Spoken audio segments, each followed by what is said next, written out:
बिस्मिल्लाहिर्रहमानिर्रहीम, अस्सलाम वालेकुम। इस वक्त पाकिस्तान के 3-4 जो बड़े मसाइल चल रहे हैं उनमें से अगर आप मुझसे पूछें तो सबसे बड़ा मसला जो है वो कराची का मसला है। डेफिनेटली नवाज शरीफ साहब का मामला है, लेकिन कराची का मसला इसलिए इंपॉर्टेंट है कि जो हमने पिछले 10-12 रोज़ में देखा, जो कराची में जो कुछ हुआ वो मुझे बताने की ज़रूरत नहीं है। आप तमाम लोग मीडिया पर, सोशल मीडिया पर आप क्लिप्स भी देख चुके हैं, वीडियोस भी देख चुके हैं। बेबसी और वहाँ पे जो अफसोसनाक सूरत हाल थी वो सारी की सारी आप देख चुके हैं।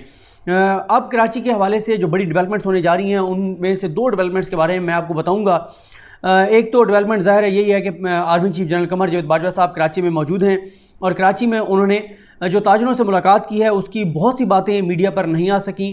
ज़ाहिर है वो उस तरह से रिपोर्ट नहीं हो सकती क्योंकि जिस तरह से वो बात हुई, लेकिन वहाँ पर मौजूद जो लोग थे उनमें से एक जो शरीक ताजिर थे उन्होंने जो चीज़ बताई वो तो यह है कि उन्होंने खुलकर इस बार बातें की हैं और अपनी खूब जो है वो ताजरों ने कराची के जिनके जो एक तरह के स्टेक होल्डर हैं, कराची के ताजिर भी बहुत बड़े स्टेक होल्डर हैं क्योंकि कराची में हज़ार इंडस्ट्रीज़ हैं। कराची में उन इंडस्ट्रीज़ की वजह से इतना ज़्यादा टैक्स जमा होता है और कराची की उन इंडस्ट्रीज़ की वजह से पाकिस्तान की मईशत बेहतर हो सकती है। पाकिस्तान की एक्सपोर्ट्स का निसार उन्हीं इंडस्ट्रीज़ के ऊपर है। तो उन्होंने दिल खोल कर कराची के हवाले से बात की और उन्होंने सिंध हुकूमत को खूब जो है वो आड़े हाथों लिया। आर्मी चीफ को वाज़ेह तौर पर बताया गया कि अगर वफाकी हुकूमत ने मज़ीद सिंध हुकूमत के ऊपर रिलाई किया या इदारों ने मज़ीद जो है इंहिसार किया सिंध हुकूमत के ऊपर, तो सिंध हुकूमत की नहीं नज़र आ रहा है कि सिंध हुकूमत को कारकर्दगी दिखाएगी और अगर यही सूरत हाल रही तो कराची के हवाले से कोई अच्छी सूरत हाल मुस्तकबिल में नहीं होगी। आर्मी चीफ को ये बताया गया और कहा गया कि आर्मी ने पहले आर्मी ने, रेंजर्स ने, हमारे सिक्योरिटी फोर्सेस ने, हमारी पुलिस ने कुर्बानियाँ देकर इस शहर को अमन का गहवारा बनाया है जहाँ पर जो सूरत हाल होती थी। लेकिन इस वक्त जो सारी सूरत हाल बारिशों और तबाही और बर्बादी के बाद जो कराची वालों की जो मायूसी है, जो गम और गुस्सा है, अगर इसको एड्रेस ना किया गया तो इसके भी कंसिक्वेंसेस, नताइज जो हैं वो बहुत खौफनाक जो है वो आ सकते हैं। और आर्मी चीफ को यही कहा गया कि जब भी इस शहर के अगर खुदा न खास्ता को हालात ख़राब होंगे, सूरत हाल गंभीर होगी, लोगों की फ्रस्ट्रेशन बढ़ेगी, तो उसमें भी हमारे इदारों का नुकसान है। और कहा गया कि अब जो तबाही और बर्बादी जो नज़र आई है इसके बाद किस चीज़ का इंतज़ार है। बहुत सख्त वहाँ पर बातें की गई, सिंध हुकूमत की करप्शन की बातें की गई और सिंध हुकूमत की नाअहली की बात की गई, सिंध हुकूमत की बदइंतज़ामी की बात की गई। मैंने आपको कहा ना कि कहा गया कि शायद ही कोई ऐसी बात हो कराची के हवाले से जो वहाँ पर ना की गई हो। वफाकी हुकूमत से भी शिकवे किए गए। वफाकी हुकूमत के बारे में ये कहा गया कि उन्होंने भी जो पैकेजेस का ऐलान किया था अभी तक वो पैकेजेस जो हैं वो उन पर अमल दरामद नहीं शुरू हुआ। जो पैसा कहा गया था वो पैसा नहीं आया, जो प्रोजेक्ट्स अनाउंस किए गए थे उन पर उस तरह से काम स्टार्ट नहीं हुआ। और ये कहा गया कि कुछ और भी बातें हुई, कराची से हटकर भी बातें हुई कि कराची से हटकर army chief general Qamar Javed Bajwa साहब को कहा गया कि आपसे जो मुलाकातें ताजरों की नहीं थी, जो आपने ताजरों के जो भी तहफ़्फ़ुज़ात थे, जो शिकायत थी, उनको एड्रेस करने की यकीन दहानी कराई थी और उनमें से कुछ चीज़ें हुई भी हैं, लेकिन कुछ चीज़ें अभी भी जो है वो मसाइल हैं, रोड़े अटकाए जा रहे हैं। और अगर वो मसाइल हल कर दिए जाएँ तो कराची के जो ताजिर हैं वो पाकिस्तानी मईशत के लिए अपना भरपूर किरदार अदा करने को तैयार हैं। लेकिन ज़्यादा बात जो है वो कराची के ऊपर हुई। यहाँ पर मैं इसके ऊपर आगे बढ़ने से पहले आपको एक और इंपॉर्टेंट खबर दे दूँ कि वो पहले मैं इदरीस चाचर साहब के साथ उनके यूट्यूब चैनल पर बात कर चुका हूँ। मैंने कम्युनिटी पेज पर वो वीडियो शेयर किया जिसमें मैंने तफसील से इस पर बात किया है।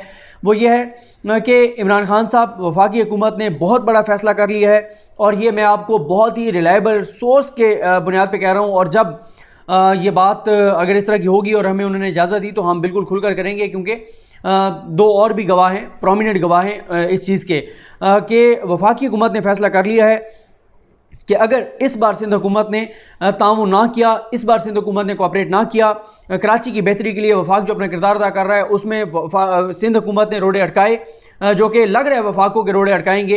कल रात वसीम बादामी साहब के शो में फैसल वाटर साहब ने वाज़ेह तौर पर कहा कि हमें पता है कि सिंध हुकूमत कोऑपरेट नहीं करेगी। सिंध हुकूमत को पता है कि अगर अब कराची की बेहतरी के लिए इकदाम हुए, काम हुए, तो उसका क्रेडिट वफाकी हुकूमत को जाएगा, फ़ौज को जाएगा, सिंध हुकूमत को नहीं जाएगा, पीपल्स पार्टी को नहीं जाएगा। इसलिए पीपल्स पार्टी कभी नहीं चाहेगी कि कराची में बेहतरी हो, कराची के हालात बेहतर हों। लेकिन मैं आपको यहाँ पर यह वाज़ेह तौर पर बता रहा हूँ, फर्स्ट हैंड इन्फॉर्मेशन की बुनियाद पर बता रहा हूँ कि वफाकी हुकूमत ने फैसला कर लिया है कि अगर सिंध हुकूमत ने कोऑपरेट ना किया तो वफाकी हुकूमत एक बहुत बड़ा स्टेप लेगी और वो बहुत बड़ा सरप्राइज़ होगा सिंध हुकूमत के लिए। हम तनकीद भी कर रहे थे कि प्राइम मिनिस्टर इमरान खान जो है वो कराची की हालत ज़ार पर, तबाही और बर्बादी पर जो एग्रेसिव स्टांस होना चाहिए था प्राइम मिनिस्टर का, वो नहीं नज़र आया। प्राइम मिनिस्टर को कराची जाना चाहिए था, गो कि वो आप जा भी रहे हैं, लेकिन प्राइम मिनिस्टर इमरान खान साहब ने इस्लामाबाद में बैठकर, प्राइम मिनिस्टर ऑफिस में बैठकर जो बड़ा फैसला कर लिया है, वो फैसला जो है वो पीपल्स पार्टी के लिए एक खौफनाक फैसला भी होगा, सरप्राइज़ भी होगा, लेकिन वो फैसला कराची वालों के लिए खुशखबरी होगी, कराची वालों के लिए एक अच्छा फैसला होगा। और यहाँ पर मैं आपको ये भी बता दूँ कि कराची की जो तबाही और बर्बादी और जो मुश्किल सूरत हाल है, अगर कोई ये समझ रहा हो कि वो चंद दिनों में बेहतर हो जाएगी, तो ऐसा नहीं होने जा रहा। वहाँ के जो मसाइल हैं, जो 30-40 साल का जो गंद है, वो साफ़ करने में दिन नहीं लगेंगे, साल लगेंगे, और फौरी तौर पे जो रिलीफ नज़र आएगा उसके लिए भी महीने चाहिए। लेकिन ये है कि अब जो वफाकी हुकूमत करने जा रही है फ़ौज की मुआवनत से, फ़ौज की मदद से, उससे कम अज़ कम लोगों को ये यकीन हो जाएगा, एक उम्मीद पैदा हो जाएगी और एक रास्ता नज़र आ जाएगा कि उस रास्ते पर इदारे चल पड़े हैं, वफाकी हुकूमत चल पड़ी है, जो रास्ता बेहतरी की तरफ जा रहा है, जो कराची वालों के लिए अच्छी खबरें लाएगा। यहाँ पर मैं आपको ये भी बता दूं कि army chief general Qamar Javed Bajwa साहब ने वहाँ पर वाज़ेह तौर पर ताजरों को बताया कि हम वफाकी हुकूमत की मुकम्मल सपोर्ट करेंगे, वफाकी हुकूमत के मुकम्मल साथ हैं। वज़ीर-ए-आज़म इमरान खान साहब और हुकूमत, वफाकी हुकूमत जो हुक्म देगी फ़ौज को, फ़ौज अपना भरपूर किरदार अदा करेगी। लेकिन हम भी ये समझते हैं कि कराची के मसाइल जो हैं वो हल होने चाहिए। और आर्मी चीफ ने बड़े खुले दिल के साथ बातें सुनी, बड़े तहम्मुल के साथ और बड़ी तसल्ली से ताजरों की बातें सुनी, और उनके ऊपर उनके जो भी तहफ़्फ़ुज़ात थे उस पर उन्होंने अपना भी जो पॉइंट ऑफ व्यू था वो भी ताजरों के सामने रखा। मैंने ये बात जो अब आपको करने जा रहा हूँ, ये पहले भी एक वीडियो में की थी कि इससे बेहतर कोई मौका नहीं आ सकता कि कराची के मसाइल हल किए जाएँ। उसकी वजह क्या है? आप स्टेक होल्डर्स देखना शुरू करें। आपके prime minister of Pakistan Imran Khan साहब वो कराची से जीते, एमएनए बने कराची से, गो कि उन्होंने सीट छोड़ दी, एक ही सीट रखनी थी उन्होंने मियाँ वाली रखी, क्योंकि मियाँ वाले उनको तब से उन्होंने मुंतखब करना शुरू किया जब उनको किसी और हल्के में शायद उनकी जमात को कोई वोट भी ना डालता। उसके बाद सदर पाकिस्तान आरिफ अलवी साहब कराची से, उसके बाद तीसरा पावरफुल जो ओहदा है वो चीफ जस्टिस पाकिस्तान का है, चीफ जस्टिस पाकिस्तान जस्टिस गुलजार अहमद साहब कराची से। चौथा पावरफुल ओहदा आर्मी चीफ का है। आर्मी चीफ कराची से नहीं है, लेकिन कराची के लिए जो उनका इंटरेस्ट है, कराची के लिए जो उनकी फ़िक्र है, कराची के लिए जो उनकी परेशानी है, वो सब देख सकते हैं। अभी भी वो 2 दिन से कराची में हैं और उन्होंने जो मीटिंग्स की, जो वहाँ पर बातें की, उससे वाज़ेह तौर पर यह अंदाज़ा होता है कि army chief general Qamar Javed Bajwa साहब बहुत इस बार संजीदा हैं। और इस संजीदगी की वजह यह भी है कि अभी जो 10-12 दिन में जो कराची की सूरत हाल सामने आई है, उस पर आम पाकिस्तानी भी बड़े कंसर्न हैं, दुखी हैं, तकलीफ़ में हैं। कराची वाले तो ज़ाहिर है उनसे ज़्यादा वो तकलीफ़ कौन देख सकता है जिन्होंने ये सारा कुछ भुगता है, लेकिन वहीं पे इदारे फ़िक्रमंद हैं।